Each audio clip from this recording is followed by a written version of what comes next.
What's going on, everybody? Today I'm going to be ranking and reviewing every single FNAF mainline game. But first, let's go over the history of FNAF. FNAF is a horror game created by a man named Scott Cawthon. Scott made the first 7 games in this series, and after the 7th, he passed the franchise on to different developer groups, one being Steel Wool and the other being Mega Cat Studios. The first 7 games consisted of a type of gameplay that included managing your resources in order to defend yourself against an onslaught. These games laid the groundwork for what is now one of the most popular gaming titles of all time, with thousands upon millions of people still enjoying FNAF content to this day. The next 5, coming on 6 games, were made by the studios stated earlier, those being Steel Wool and Mega Cat. These studios pushed the envelope in terms of what a FNAF game could be outside of the original format. Now that you know what kind of games we're looking at, let me explain what I take into consideration while ranking a FNAF game. First, the atmosphere. This includes ambience, the visuals, the overall feel of the game, the sounds, just how the game looks, really. This is important because a big attraction of this game is its art style, as well as how it uses the sounds to boost the horror aspect, which creates a certain feeling around these games that makes it stand out compared to other horror games. Next, I have the dialogue. If you played these games before, you might question why I would even put the dialogue. However, I think it's important because it adds to the lore of these games, which you'll come to find out is a huge part of the allure to this series. After that, I have, of course, the animatronics themselves. Being the main characters and all, it's obvious to me that they deserve a chance to boost their game's score. Up next, I have the cutscenes, and what I mean by cutscenes is, of course, the actual cutscenes in some of the games, but also the mini-games that are in some of the earlier FNAFs. Basically, anything that isn't a part of the main gameplay.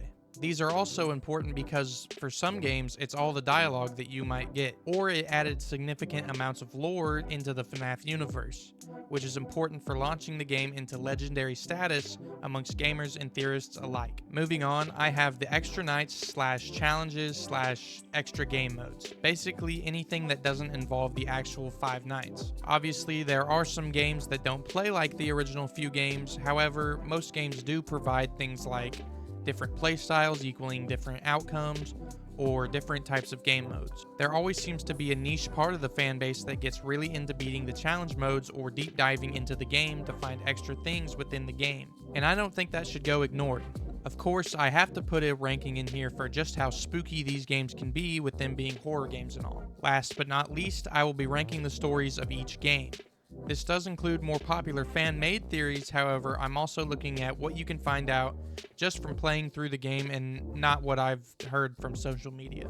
Finally, I just want to explain the way I rank these categories. Basically, I'm using a typical 1 to 10 scale method, with 1 to 3 being bad, 4 to 6 being average, and 7 to 9 being good, with a 10 being great. One final thing to mention is that I separated Security Breach and Security Breach Ruin into different games solely for the reason that Ruin is as big and as long as most other FNAF games, and to me it just made sense to split these two into separate games. With all that out of the way, let's get into the video. Coming in dead last, I have Help Wanted 2 with a score of 5. The problem that I have with this game is really a result of comparing it to the original Help Wanted. Specifically, the atmosphere doesn't come close. The ambience isn't as good, and the interface that you pick what games you play don't come close in my opinion. It has its charm, I suppose, but nothing that really sticks out to me. I can't really recall any memorable dialogue either. There are some decent cutscenes in the game, mainly just the ending scenes. The animatronics in this game I feel like have such a low presence in this game. It feels like you're dealing with the staff bots as much as the actual animatronics, and it really takes this game down a notch. Another big problem in this game is just how mid the minigames are in the game. None of them are really memorable. Also, the collectibles aren't really interesting enough to make me want to replay the game, other than just to get different stories. This game is not scary at all. I would say I scare pretty easily, and I can confidently say that this game doesn't make me paranoid, anxious, or scared at all. Like I said, the atmosphere doesn't help.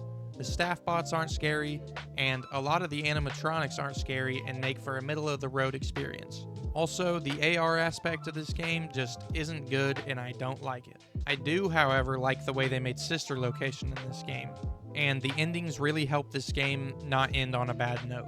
And I do like the endings of this game, with the theories surrounding Cassie's dad or the ending with the player being inside of a claw machine. I thought they were both pretty interesting, but not as good as it could have been. A very average game that doesn't really push the series forward in any aspect, just a safe game.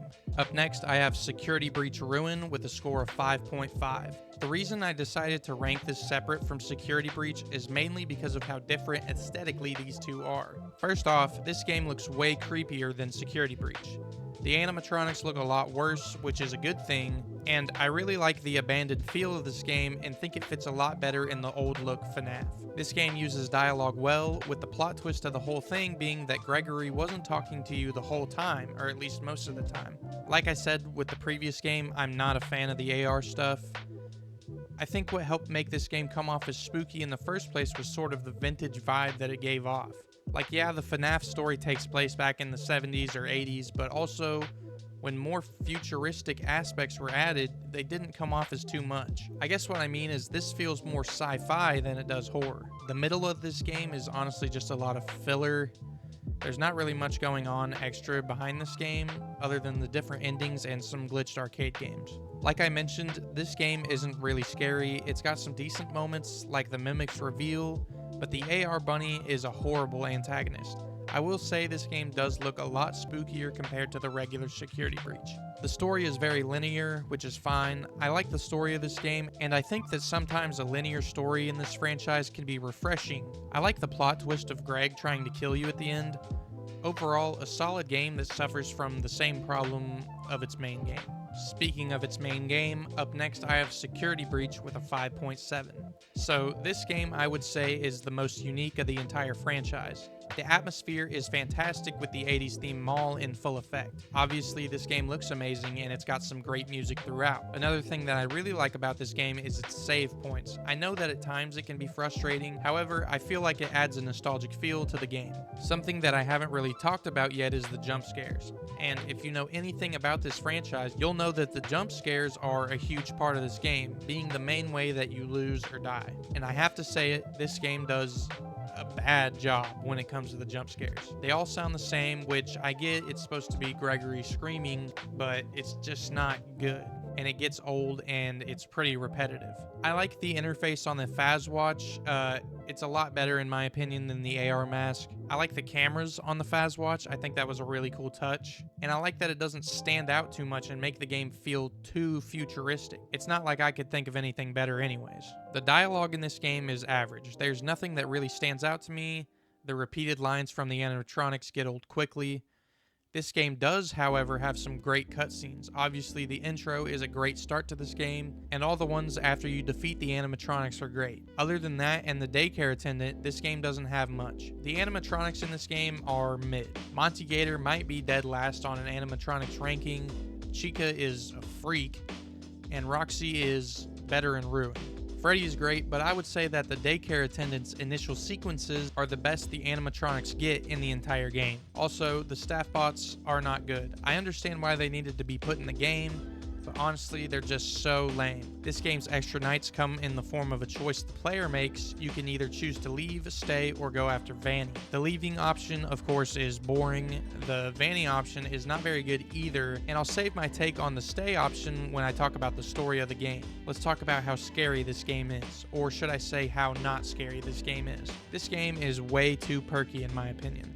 There's never a moment where you feel any real fear or anxiety or paranoia. I would say the daycare part does the best job, but it's 15 minutes into the game and doesn't really last that long. Speaking of the length in this game, maybe it's just me, but I'm fine with a FNAF game being this long, but not if it's going to be as convoluted as this one. The whole game is just go get this, to get that, to get this, to get that, so you can do this, so you can do that. And it's just way too much. It's like one giant game of COD Zombies, but without the challenge. Add on what I think is the worst ending in a FNAF game, and the story is just not good. At the end of the day, this is a game with insane potential that had some unfortunate shortcomings. Moving on, I have FNAF 3 with a 5.8. Starting with the atmosphere, this game is literally just green and black. Like, that's the whole look of the game, is just this gross green color and darkness. The sounds in this game, I don't hate them, but they just don't really compare to anything in the series, and that's not a good thing. The dialogue in this game is mid. I get that it's just phone dude and phone guy, but the lore to be discovered in those phone calls don't really do much for me. This game does, however, have some of the best Atari minigames in the whole series. The dismantling is pretty repetitive, admittedly, but finding the secret minigames and then the glitches inside of them are insanely creative. The ending scene makes up for the gameplay in my opinion. Springtrap is honestly pretty mid, and the Phantoms are the same. I do like that you can see them barely moving in the corner of your screen, but it just doesn't do too much other than that. The extra nights in this game are not challenging and don't provide much except the ending scene. This game isn't very scary either. Springtrap's jump scares are just bad, and the Phantoms are honestly decent, but don't really do anything for me. This game excels in its storytelling, and the theories that were created surrounding this game are some of the most interesting in the series, setting the groundwork for where this series would go in the next few games. You also have the children forcing William into the suit. It's a pretty awesome scene, and I think it's really good storytelling, and it adds to the game enormously. At the end of the day, this is a middle-of-the-road game with an excellent story. Up next, with a 6.4, I have Ultimate Custom Night. Some might think this is a little high, but in my opinion, it has more entertainment value than the ones put before it. I like the menu music, but other than that, this game doesn't have too great of an atmosphere. It's just a mashup of all the previous games. This game has some great dialogue with the whispers behind some of the voices and the puppets' voice lines. You also have Chica's lines, all really good and boost the lore of this game by a lot. The anime type cutscenes are great, and that's coming from somebody who doesn't really watch a lot of anime. The animatronics have some good positives such as voice lines, but outside of that, they really don't do much for me. Most of the jump scares are just PNGs, and understandably, they don't have the same effect as they would in their actual games. Where this game does excel, however, is in its challenges. You can customize this game from front to back however you please, but the biggest thing in this game is the 50-20 mode. Originally, it was thought to be impossible, but was quickly turned into an average FNAF challenge. Nonetheless, it was fun when it came out, and it was fun to watch people beat it when it first did come out. This game, like I hinted at earlier, isn't scary at all. It can maybe get you off guard every once in a while, but I don't have much to say here. This game actually pushed the lore of the game quite a bit.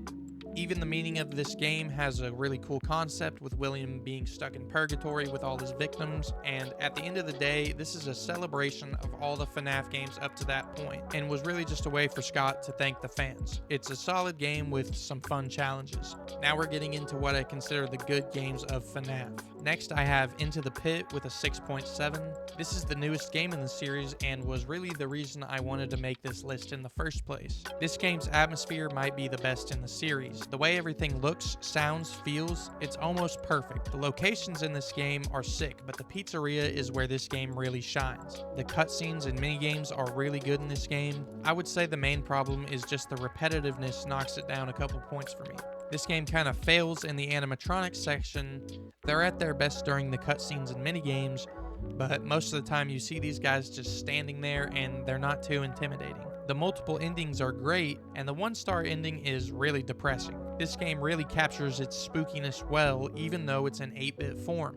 They did a really good job in the cutscenes making these characters look scary. The story is great, a bit anticlimactic and a bit too short are probably my main two criticisms, but in the grand scheme of things, that doesn't mean much. This is a great game, and I hope to see more like it in the future. I really think this is a great direction for FNAF. Just missing the top 5, I have Sister Location with a 7.2. This game is known for pushing the bar and showing people what the future of the series would look like. It's the first game to get rid of the time aspect that its predecessors used. This game admittedly has a much worse atmosphere in my opinion, opting for kind of almost a more comfortable and slightly more humorous space. With that being said, there is some really good dialogue within the game. You have Baby's story about something she did to a little girl, Ballora's singing is great, and Freddy has some great lines as well. I would say my only knock is the man on the intercom is a little bit too much in my opinion. It feels like it takes way too much away from the horror of the game. I really like the mini games and the Easter eggs within this game. I thought it was a really creative way to show what happened to Baby. There are a couple great animatronics and some okay ones too. Freddy and Baby being the best two, and Ballore and Foxy being pretty mid in my opinion. Innard is also pretty mid, and the mini arenas are okay, and so are the baby animatronics, but there's nothing out of this world. The private room is great. I'm glad that even though Scott went a different direction, he still decided to add at least something a little similar to the other games. This game can be really spooky at times, but I think when it's not is when it's at its worst. I get that these games are supposed to have some dry humor to them, but I think it's just a little too much in this one, and that's why I felt like I should take some points away. The atmosphere doesn't really help. It's not as anxiety-inducing as some of the other games. This game, however, does have an excellent story. It's very linear, but also just convoluted enough to give it a solid amount of theories that keep the fan base interested. Overall, this is a good game that pushed this franchise into what it is today and showed the gaming community that it's not a one-trick pony. Just cracking the top 5, I have Five Nights at Freddy's 2 with a 7.5. This game looks really good. However, the one problem I would have with it is that it's almost too polished. I feel like the original has such a rough look to it that it helps it more than it hurts it. With that being said, I do like the look of the game. It's not something that completely ruins the feel to me. I think some of the sounds throughout the night are great, like the vent noises. Mangle's noise is a bit off-putting. I really like the heavy breathing in the Freddy mask, and I think it really helps make the player feel anxious. This game has some great dialogue from Phone Guy, but I also like the part where he mentions that someone used a suit and did something horrible in it. It's a really good way to tell the current story that's happening within the game. This game has some great mini-games. Give Gifts, Give Life is a great way to bring the puppet into the story. Plus, the cutscenes when you're in the Freddy animatronic is great. It's some of the best in the series. Speaking of animatronics, this game has a great cast of characters. You have your new ones like the toys, the puppet, and Balloon Boy, but you also bring back the originals that look really good in this game. Foxy standing at the end of the hall is super creepy, plus having to keep the puppet in their place makes the game super challenging. I really like the extra 2 nights in this game. Obviously, Night 6's Phone Guy reveal takes the cake, plus the 1020 mode was super fun and challenging. This game can be really creepy, but like I said, I think the extra polish this game has takes it down just a little bit more for me. But I think when this game wants to be scary, it definitely can be. This game does have a great story. I remember when people weren't sure if this was a prequel or not, only to discover that it actually was. Plus, I think the way the new animatronics were introduced was great, and it felt like it made more sense at the time. This game is great, and if it's your favorite, I can't really argue, but for me, it's just top 5. Definitely a fun game that added a lot of lore to the series. Coming up next with a score of 8, I have Help Wanted. I know this one might not be a lot of people's favorite. This might be a hot take, but honestly, I think this game does so many good things on top of doing a great job at capturing the feel of the original games. This game has a great intro. Add in the life-size animatronics of the past, plus the music and ambience of the menu. This game knocked it out of the park in my opinion. This game got some great dialogue. The tapes telling the story of the game was a great idea and added to the replayability of the game. Not to mention how good the DLC in this game looks. It's the best DLC hands down in the entire series. There are some great cutscenes. Obviously the ending scenes with Glitch Trap are great and show what it would be like to be a kid that was lured into his trap. This game also has some great mini-games. The nightmare modes are super creepy and fun. I think Foxy's Maze from the DLC is probably my favorite. It reminds me of Dead by Daylight a little bit. The animatronics in this game are great. I think they did a really good job at capturing what made them creepy in the first place. Also, I really like seeing them moving around. These games have some great challenges and mini-games. I think that it's got a certain charm to it that most other games don't. They did a really good job of mixing in the humor with the horror in this game, never trying to overdo it with either. This game has a great story that seems to have launched FNAF into its current phase. However, I do think that this is the game that did it best. This game has done what most others can't, and that's tell a congruent story while also adding enough Easter eggs to keep the players wanting more, while also satisfying the players that just want to play through the game. Breaking into the top 3 here, and I have the original Five Nights at Freddy's with an 8.1. However, I wouldn't be upset to see this as somebody's number 1. It's the one that started it all. The catalyst for an entire decade of animatronic horror worldwide. And I think that this game has the perfect atmosphere. The noises in this game are so creepy and anxiety-inducing. This place looks run down and old. Even the animatronics themselves look out of date. Seeing the animatronics on cameras in this game is just as creepy as seeing them at your door. It's a beautiful game in my opinion. This game has some decent dialogue. Phone Guy's main purpose in this game, besides telling you kind of how to play, I feel like, is to provide some much needed comfort amongst first-time players. Golden Freddy plus the new articles are really the only Easter eggs in the whole game. They're good and were really good at the time, but over time they have become pretty tame, admittedly, but I still think they hold up as decent now. The animatronics in this game are great. You have Bonnie and Chica, your two main opponents throughout the night, then Foxy, who you have to constantly watch. Then there's Freddy, who I think has the best jump scare in the entire franchise to this day. It's always completely unexpected and always catches me off guard. This game has some great extra nights, adding some much needed gameplay. Add on the fact that Scott thought Night 7 was impossible, and it was really cool, and it built a niche community all about the challenges that FNAF presents. This game is probably the second scariest in the series, but that doesn't mean it's not horrifying, from the sounds to the dead stares of the animatronics to the jump scares themselves. This game is great at creating tension and building on it. I think this game has a great story on its own. You're a night shift security guard at a haunted pizzeria, and that's about all you know. I think that level of understanding keeps the players just enough in the dark to keep them creeped out and anxious all the time. A legendary game that took the world by storm and launched a franchise into stardom that no other indie game has ever done or probably ever will do ever again. And with the #1 pick in the 2025 Five Nights at Freddy's draft, I have Pizzeria Simulator. But before I get into that, we need to talk about number 2, and that would be, with an 8.2, FNAF 4. This is probably most OG fans' number 1 or 2, and I can see why. This game, similar to the FNAF 1, has a perfect atmosphere, and I think it has the best in the series. The menu screen is by far the best. The dark, quiet child bedroom with the clock in the background, the scurrying sound the player makes when running from door to door, the creaking of the door just to hear something breathing in the darkness right outside, all form together to make the scariest FNAF experience of all time. This game's dialogue is in the form of the mini-games, or should I say playable cutscenes. It's solid, mostly coming from the Talking Fredbear plush, but I've seen better in the series. But regarding the cutscenes, I think they're great. The build-up to the revelation of what this game is awesome. Not to mention the fun with Plush Trap minigame. It's all really good and thematically fits the game really well. The animatronics in this game are great. I love seeing them move in the back of the hallways. I think the Freddles are great. And the fact that Foxy sneaks into your room without you seeing him is super creepy. I've already mentioned the breathing part, but I think it kicks these guys up a notch in my opinion. The extra nights are great. I love the mix-up after 4 a.m. It keeps the game from feeling too stagnant. Also, the challenge modes are fun and also keep the game engaging.